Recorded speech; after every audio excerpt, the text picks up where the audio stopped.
희망이 어떻게 고문이 될 수 있냐면요, 어떻게 해보더라도 절망적인 그런 결과만 있는 그런 상황에서 아주 작은 희망, 남아있는 그 아주 작은 희망이 때문에 그 상황을 포기하지 못하고 혹시나 해서 더 그 상황이 힘들게 되어지는 상황을 희망 고문이라고 그렇게 사람들이 이야기를 합니다. 다시 말씀드리면, 희망이 없으면, 그런 일말의 희망이라도 없으면 그냥 깨끗이 손 털어버리고 깨끗이 포기를 해버릴 텐데, 그 작은 희망 때문에 혹 기적이 일어나진 않을까, 그 작은 일, 그 남아있는 그 희망 때문에 혹시 이 상황이 바뀌어지지 않을까라는 그런 마음을 갖고서 살아가는, 끝까지 그 일을 포기하지 못하는 사람들의 마음을 표현하는 말입니다. 모든 사람들은요, 지금은 좀 힘들어도, 지금은 좀 어려워도 조금만 참으면, 조금만 잘 버티면, 조금만 잘 견디면은 좀 더 좋아질 것이라는 그런 희망을 가지고서 살아갑니다. 이 희망을 놓는다는 것은요, 곧 삶을 놓아버리는 것이고 삶을 포기해버리는 것과 같습니다. 특별히 우리 그리스도인들에게, 하나님의 백성에게 있어서 이런 희망 고문과 같은 그런 하나님의 마지막 주시는 그런 희망, 오히려 이렇게 기도의 자리가 우리에게 마지막 남을 수 있다는 것은요, 하나님이 주시는 커다란 축복이라고 이야기할 수 있습니다. 성경에 나오는 여러 인물들 중에서 이런 가장 밑바닥을 지금 경험하고 있으면서 그 마지막 하나 남은 그 희망을 포기하지 않은 인물을 꼽아보라고 한다면 저는 탕자를 꼽을 수가 있습니다. 여러분, 탕자 아시죠? 탕자가 그 살아계신 아버지한테 미리 유산 달라고, 그래서 그렇게 그 유산을 미리 받다가 아주 그냥 허랑방탕하게 다 써버리고 허비하고 낭비한, 아주 신나게 놀아버린 그런 아들입니다. 그렇게 놀아버렸으니까요, 그렇게 마음대로 흥청망청 써버렸으니까 아무리 많은 재산이라도 남아있을 턱이 없었죠. 그래서 빈털터리가 되고 맙니다. 그래서 이제 그가 얼마나 바닥으로 떨어졌는지 잘 보여주는 것이 누가복음 15장에 나와 있습니다. 여러분, 제가 말씀을 안 봤죠?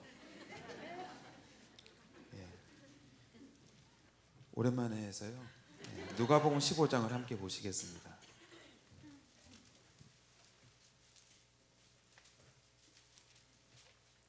누가복음 15장 11절부터 14절까지만 한번 보시겠습니다.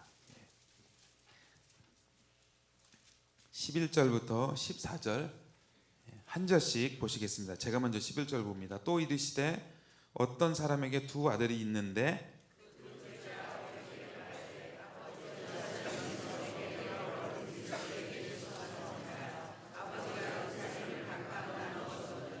그 후 며칠이 안 되어 둘째 아들이 재물을 다 모아가지고 먼 나라에 가서 거기서 허랑방탕하여 그 재산을 낭비하더니,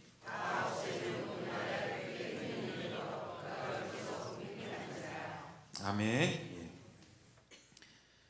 하여튼 이렇게 해서야 탕자가 가서 자기 마음대로 돈을 다 쓰고 이제 낭비해서 남아있는 것이 없어요.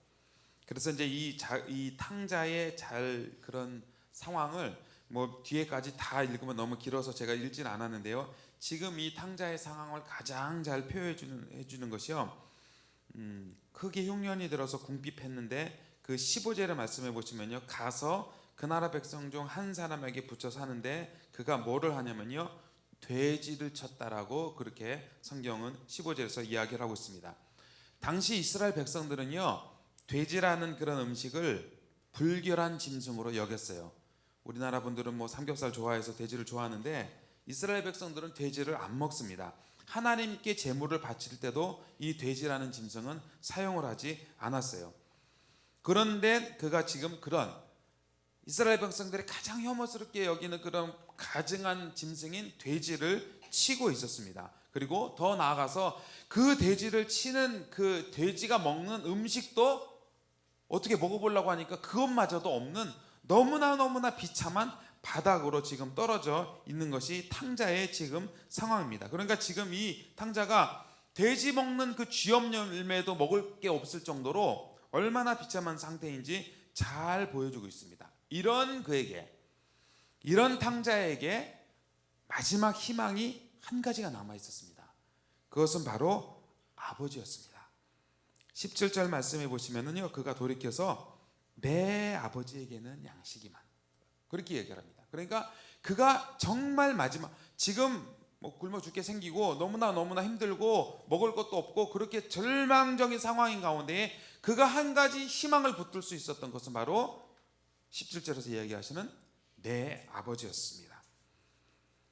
내 아버지는 아들인 나는 여기서 굶어 죽게 생겼는데 우리 아버지 집에는 그 일하는 품꾼도 그렇게 배불리 먹는데 나는 여기서 이렇게 굶어 죽는구나. 그래서 자신의 환경을 이렇게 돌아보면 뭐 인생을 끝내버리고 싶고 포기해버리고 싶었는데, 그래서요 그가 그 17절 하반절에서 얘기합니다. 나는 여기서 줄여 죽는구나.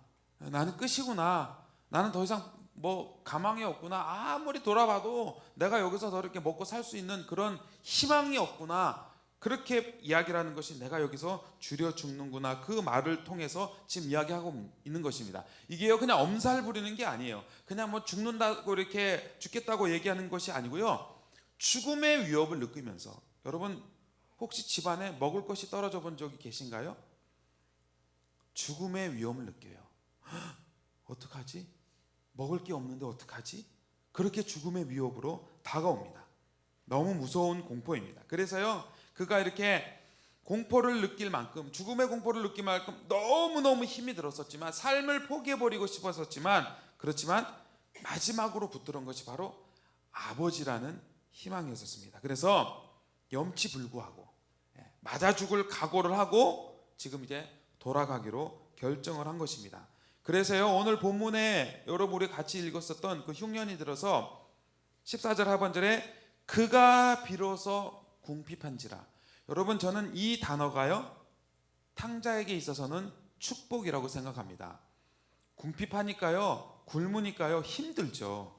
어떻게 그 상황이 좋을 수 있겠어요. 그런데 비로소 궁핍하였기 때문에 탕자는요 그동안 생각하지 못했던 아버지를 찾게 됐습니다. 아버지를 붙들게 되었고요, 아버지께 나아갈 기회가 되었다는 것입니다. 그래서 이렇게 비로소 궁핍했다라는 이 단어는요 탕자에게 있어서는 큰 축복인 것입니다. 여러분 우리가 그 사무엘상을 보면요 한나라는 여인이 나오는데, 이 한나의 여인이 갖고 있었던 고통이 뭐였냐면요, 아기를 낳지 못하는 고통이었어요. 그때 당시 아기를 낳지 못하면요 시대 분위기상 저 무슨 저렇게 하나님께 큰 죄를 지었길래 저렇게 애를 낳지 못하나, 그렇게 사람들에게 손가락질을 받는 그런 시대 상황이었습니다. 그리고 더더군다나 그 집에는요 부인이 둘이 있었어요. 그 한나의 남편 브닌나가 제사장이었습니다. 지금식으로 얘기하면 목사예요. 예배를 인도하던, 제사를 주도하던 그 브닌나 집에 부인이 둘이 있었어요. 그래서 한나는 아기를 낳지 못하는데 그의 적수가 그 브닌나가요 그 다른 부인이 너무나 괴롭게 힘들게 하는 겁니다. 그래갖고요 그 사무엘상 1장 6절에 보면요 그의 적수 브닌나가 그를 심히 격분하게 해서 괴롭게 했다라고, 7절에도 브닌나가 그를 심히 격분하게 해서 괴롭게 했다라고 그렇게 이야기를 하고 있습니다. 너무나 그를 힘들게 만들고 있어요. 여러분 한나가 지금 겪고 있는 이 고통은 단 한 가지입니다. 뭐 때문에 그러냐면 아기를 낳지 못하는 불임 때문인데요, 왜 한나가 아기를 낳지 못하냐면요, 한나의 몸에 이상이 있었던 것도 아니에요. 남편 엘가나에게 문제가 있었던 것도 아니에요. 어떻게 하냐면요, 나중에 그 사무엘상 2장에 가면요 그 사무엘도 낳고 그리고 그 후에 5자녀나 더 이렇게 자녀를 낳았습니다. 그러니까 그 부부에게 무슨 문제가 있어서 아기를 낳지 못한 것이 아니었습니다. 그러면 왜 이렇게 하나가 고통을 겪고 있는 그 불임이 왜 찾아왔느냐? 성경은요 분명히 이야기를 해주고 있습니다. 사무엘상 1장에서 1장 6절에서 이야기를 합니다. 5절에서요 여호와께서 그에게 임신하지 못하게 하시니, 6절에서도 여기 여호와께서 그에게 임신하지 못하게 하심으로, 왜 아기를 낳지 못하냐면요, 하나님 때문이에요. 하나님이 낳지 못하게 하셨어요. 왜 그랬을까요? 하나님이 한나를 한번 골탕 먹여보려고 그러셨을까요? 아니요. 한나를 기도의 자리로 끌어내시기 위해서 그랬어요. 그래서 한나가 한 것은요, 너무나 마음이 괴로워서 하나님 앞에 나와서 기도하며 통곡했다라고 성경은 기록하고 있습니다. 그러니까요, 그렇게 가서 하나님 앞에서 기도했을 때에 사무엘이라는 기도 응답으로 하나님이 주신 것입니다. 그때 시대 당시가 남편이, 말씀드렸잖아요, 남편이 그 엘가나가 제사장인데 부인을 둘씩이나 두는 그런 너무나 영적으로 어두워져 있는 그 시대에 그 시대를 밝힐 수 있는 지도자인 사무엘을 바로 이렇게 한나가 하나님 앞에 나와서 통곡하며 기도할 때 하나님이 기도 응답으로 주신 것입니다. 그런데 그 출발이, 아기를 낳지 못하는 그 출발이 한나의 잘못이 아니었어요.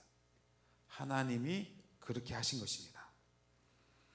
사랑하는 여러분, 여러분들 가운데 지금 이렇게 기도의 자리에 나오신 여러분들 가운데에 당자처럼 아니면 이 한나처럼 여러분 자신의 삶이 위기라는 그런 것을 느낄 만큼 그런 어려움을 겪고 있는 분이 계신가요? 아, 나는 여기서 주려 죽는구나라고 그렇게 탕자가 고백을 했듯이 그렇게 힘든 시간, 그렇게 어려운 시간을 보내고 계시는 분이 계신가요? 여러분, 이 자리에 기도하러 나오실 여러분 정도 되시면요, 여러분 잘못이 아니에요. 만약에 여러분이 잘못이 있어서 우리가 어려움을 당하면요, 우리는 금방 눈치채죠. 여러분 주일 빼먹고 어디 가다가 다리를 뼈보세요. 아이고, 다리뼈도 싸지. 내가 이럴 줄 알았다니까. 그러고서 하나님 앞에 기도하면 돼요. 여러분이 무슨 하나님 앞에서 잘못이 있어서, 죄가 있어서 그렇게 해서 어떤 어려움이 찾아오면요, 회개하면 해결이 돼요. 왜냐하면 문제가 그것 때문에 그러니까요. 그런데 그렇게 하나님 앞에 나와서 기도하는데도, 그렇게 하나님의 이름을 불러가면서 하나님 정말 도와달라고, 하나님이 안 도와주시면 죽습니다라고 그렇게 간절히 기도함에도 불구하고 여전히 여러분 삶 가운데 바뀌지 않는 그 문제가 있다면 여러분 잘못이 아닙니다. 하나님이 그렇게 하시는 거예요. 왜요?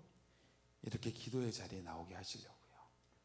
기도의 자리에 나와서 기도하며 통곡하게 하시려고 하나님이 그렇게 하시는 거예요.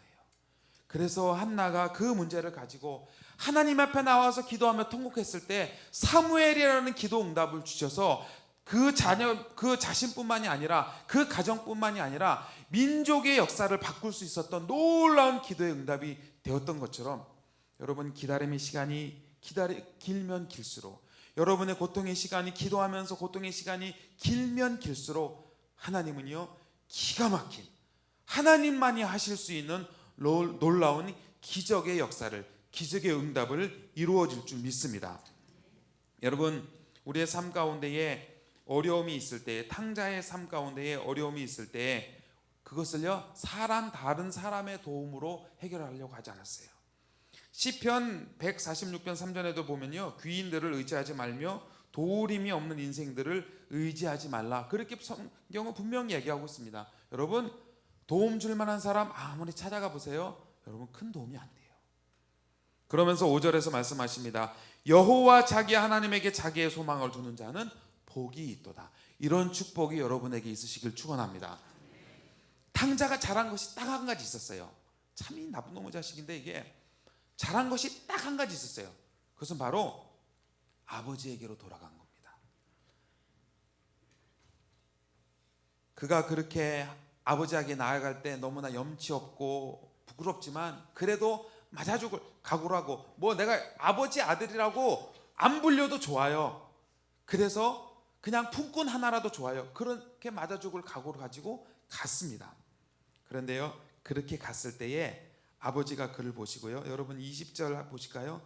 20절 하반절에 보시면요, 아버지가 그를 보고 측은히 여겨 달려가 목을 안고 입을 맞췄어요. 아무리 그렇게 아버지에게 나쁜 짓을 하고 못된 짓을 하고 그렇게 해도요, 아버지는요 측은히 여겨주셨어요. 이것이 우리의 희망입니다. 이것이 우리의 소망입니다. 살아있는 아버지한테 유산 달라고 그렇게 눈 동그랗게 뜨면서 생떼 쓰면서 그렇게 못돼 먹은 그런 아들이 거짓골을 하고 돌아왔지만 아버지는 그를 보고 측은히 여겨주셨습니다. 여러분, 내 힘으로 해결할 수 없는 그런 고통을 가지고 여러분들이 우리 아버지 되신 하나님 앞에 나와서 기도하시면요, 우리 하나님은요 측은히 여겨주십니다. 여러분, 탕자를 생각해 보세요. 옷이 뭐 제대로 된 옷이었겠어요? 아주 거짓골을 하고 누더기 옷을 입고 냄새가 나고 정말 품꾼보다 초라한 그런 모습으로 나왔는데 아버지는 그런 아들을 측은히 여겨주십니다. 여러분, 우리가 어떠한 마음으로 어떠한 상태로 하나님에 나왔든지요, 하나님은 우리를 측은히 여겨주시는 분입니다. 여러분, 오해하지 마세요. 여러분들이 꼭 신앙생활을 열심히 해야만, 내가 믿음이 좋아야만 성경도 매일 뭐 이렇게 막 외우고 말씀도 잘 보고 큐티도 안 빼먹고 하고 뭐 그렇게 예배도 잘 드리고 해야만 하나님이 여러분들을 어여삐 보시고 측은히 여겨주실 것이라고 여러분 생각, 정말 큰 오해입니다. 하나님은 그런 분이 아니세요. 여러분, 찬송가 563장에 예수 사랑하심은 아시죠? 거기 3절에 그래, 내가 연약할수록 더욱 귀히 여기세요. 그래서 높은 보좌 위에서 낮은 나를 보시는 게 우리 하나님이십니다. 그렇게 우리를 측은히 여겨주시는 분이십니다. 그러니까요, 여러분, 이게 복음이고 이게 교회예요. 그러니까 혹 여러분 주위에 이렇게 연약한 자가 있으면요, 우리 주님이 우리를 그렇게 측은히 여겨주셨듯이요, 우리도 그런 사람을 더 측은히 여길 수 있는 곳이 바로 교회가 되어야만 합니다. 이렇게 믿음 좋은 사람들끼리, 우리끼리 맨날 모여서 할렐루야 뭐 하고 뭐 이렇게 모여서 박수치고 뭐 이걸로 끝나서는 안 돼요. 정말 세상에서 인정받지 못하는 사람, 그런 사람들이 와서 환영을 받는 곳이 교회가 돼야 되고요, 세상에서 멸시받고 무시받고 인간 대접받지 못한 사람들이 들어와서 정말 하나님의 자녀로 대접받고 인간적인 어떤 대접을 받을 수 있는 곳, 그것이 바로 교회여만 됩니다.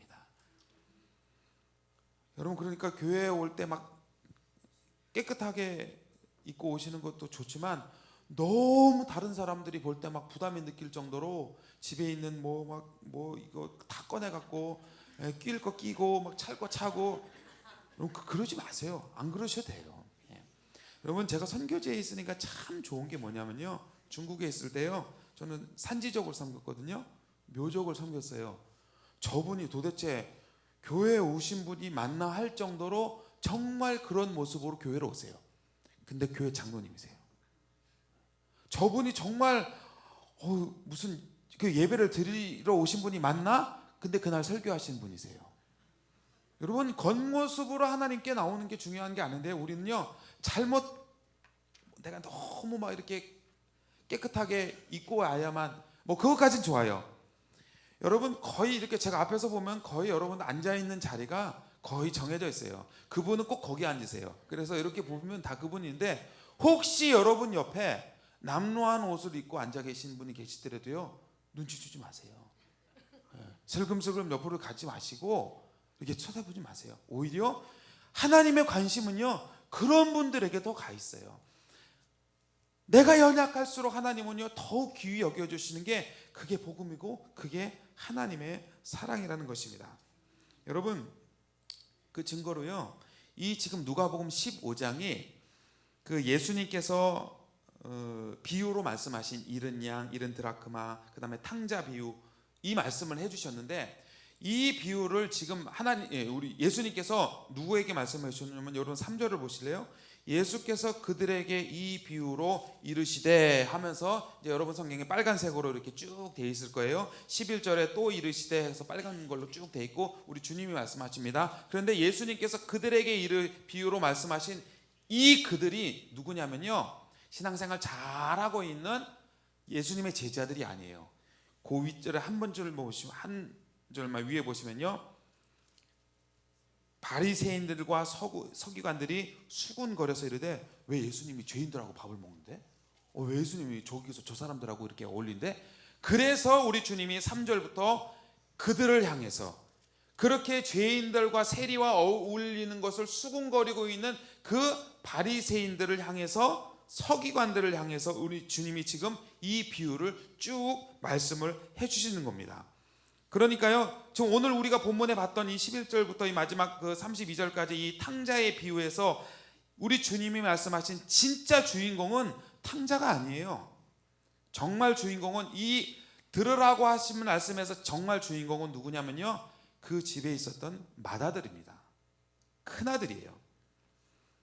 여러분, 큰아들은요, 아버지가 그렇게 날마다 기다리고 있던 그 아들이 돌아왔을 때, 그 아들을 탕자가 돌아와서 너무나 기뻐서 집에서 막 뭐 잔치를 벌이고 막 그렇게 하고 있는데, 이 맏아들은요, 집에 와보니까 뭔 잔치가, 그래서 이게 뭔 잔치래요? 물어보니까 동생이 돌아왔다, 그렇게 이야기를 했을 때요, 화가 나서 밖에서 막 씩씩거리면서 자기는 안 들어가겠다고 그렇게 이야기를 하고 있는 게 이 지금 탕자 이야기의 주인공입니다.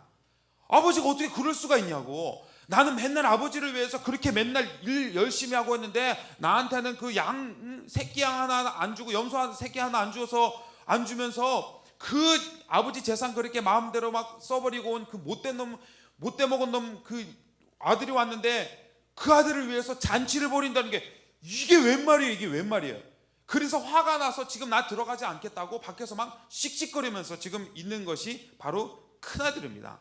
그 아버지 재산을 허랑방탕하게 써버린 거, 이거 후드러 패도 시원찮은 판에 뭔 잔치를 벌인다고 지금 그러냐고, 그렇게 지금 아버지한테 얘기를 하는 거예요. 여러분, 사실 큰아들 말이 맞아요.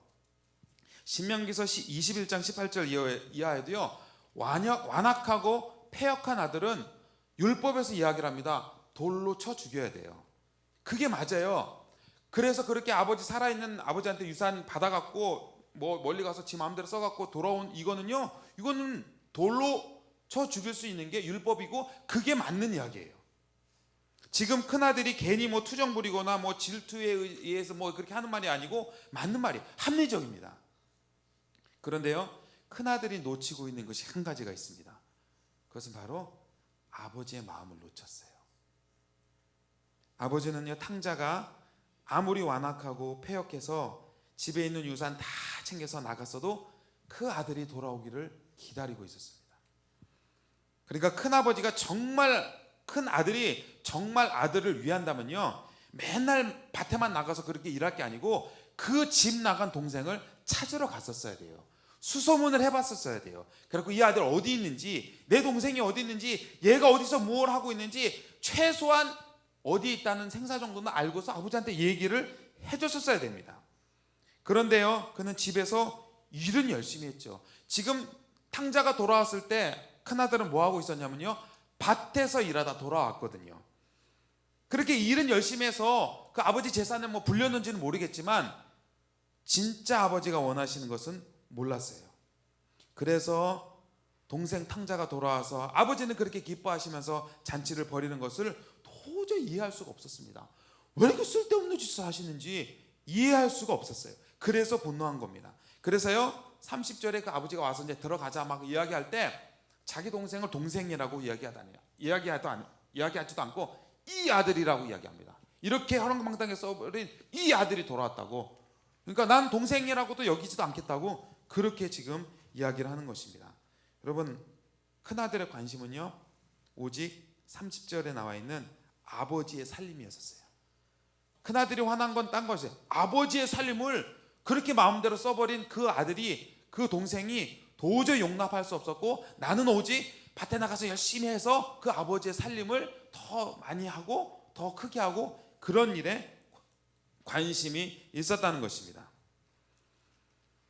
그러나 큰아들은요, 아버지의 진짜 마음을 몰랐었습니다. 여러분, 성경이 이렇게 대조를 시키고 있는 이 탕자의 이야기에서 대조를 시키고 있는 것은요, 오늘 우리가 본문에 읽었었던 13절에 허랑방탕하여 그 재산을 낭비했다라고 탕자를 그렇게 이야기를 하는데, 하나님은요, 앞뒤 가리지 않고 재산을 낭비했던 그 탕자하고 앞뒤 가리지 않고 사랑을 부어주시는 하나님의 모습을 대조시키고 있는 것입니다. 하나님은요, 당신의 자녀들에게, 당신의 백성들에게 이렇게 낭비하시듯 하나님의 사랑을 쏟아 부어 주십니다.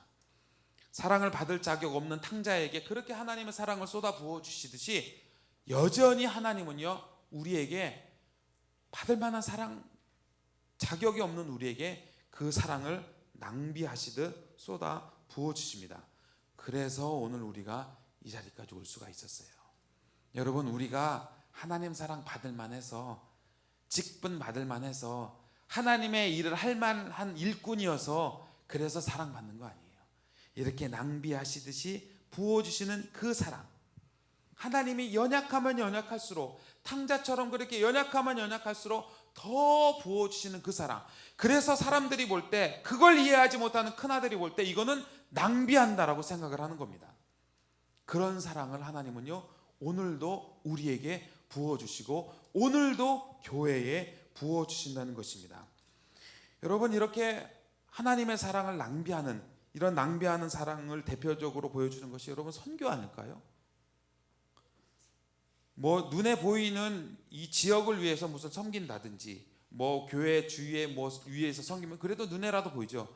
뭐 제가 가 있는 곳에 뭐 여러분 뭐 거기 CCTV가 달려 있겠어요? 뭐 제가 거기서 뭐 하는지 여러분 뭐 어떻게 아시겠어요? 눈에 보이지도 않는, 나랑 상관도 없는 그 민족을 위해서 가서 있는 그 선교사들을 위해서, 그리고 그들을 위해서 여러분들 선교를 하시는 건요, 이거는요 이해하지 못하는 사람 보면 낭비죠. 합리적이지 않죠. 여기에 더 이렇게 해서 하는 게 더 이게 맞는 얘기죠. 정말 낭비하는 사랑은요, 바로 선교지에서 하나님의 복음을 증거하는 일에 쏟아붓는 그 일들이 정말 낭비하는 일처럼 보입니다.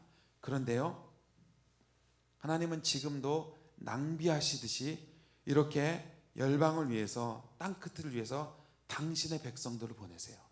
당신의 종들을 보내십니다. 여러분, 선교사로 나가는 선교사분들이 시원찮은 사람들이 아니에요. 그래서 그래도 교회에서 한 가닥 일을 하고 열심히 일하는 일꾼들이에요. 근데 가요. 낭비하시듯 갑니다.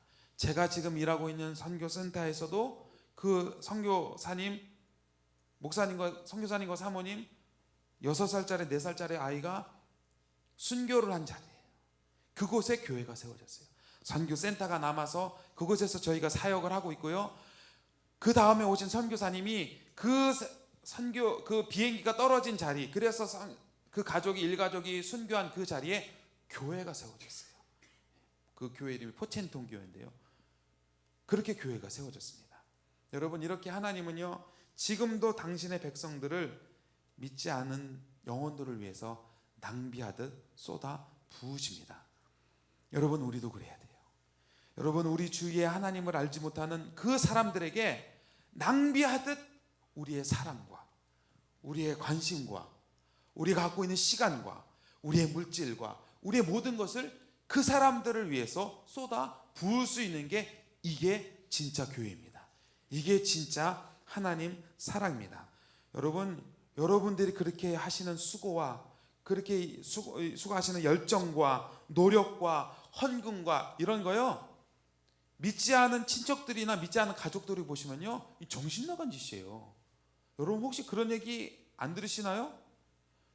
명절 때 이렇게 모이시면 도대체 뭐가 그렇게 정신이 팔려서 맨날 교회 가냐고, 그거 뭘 그렇게 맨날 교회에다 돈 갖다 바치냐고. 믿지 않은 사람들이 보면 도저히 이해할 수 없는 일이죠. 정말 낭비하는 일이죠. 그런데요, 교회는 그렇게 하나님의 사랑을 낭비하듯 쏟아붓는 곳입니다. 그래서 오늘 우리가 이 자리까지 올 수가 있었고요. 그래서 교회가 이 자리에 세워질 수가 있었다는 것입니다. 사랑하는 여러분, 여러분이 지금 겪고 있는 그런 어려움, 이 기도의 자리에 나올 수밖에 없는 그런 안타까움과 힘든 것들요, 여러분 잘못이 아니에요. 하나님이 그렇게 하신 거예요. 기도의 자리에 나오게 하기 위해서요. 그래서요, 우리가 해야 될 일은 우리를 측은히 여기시는, 탕자를 측은히 여기셨던 그 하나님처럼 우리를 측은히 여기시는 그 하나님 앞에 나와서요, 기도하며 통곡하며 하나님께 우리의 모든 문제들을 아뢰어야만 합니다.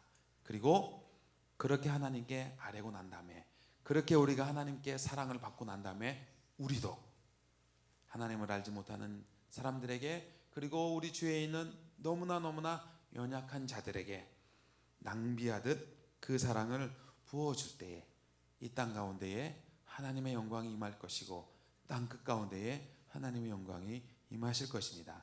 사랑하는 여러분, 오늘 이 시간을 통해서 이 하나님의 마음이 우리의 마음 가운데 부어주셔서 하나님 앞에 기도하셔서 여러분의 삶 가운데에 그 넘치는 사랑, 쏟아 부어주시는 그 사랑, 허비하듯 낭비하시는 그 사랑에 의해서 감동받아서 주위에 있는 하나님 모르는 백성들, 하나님 알지 못하는 백성들이 주님 앞으로 돌아오는 놀라운 역사가 일어나시길 주님의 이름으로 축원드립니다. 우리 함께 한번 찬양하시고요, 함께 기도하겠습니다.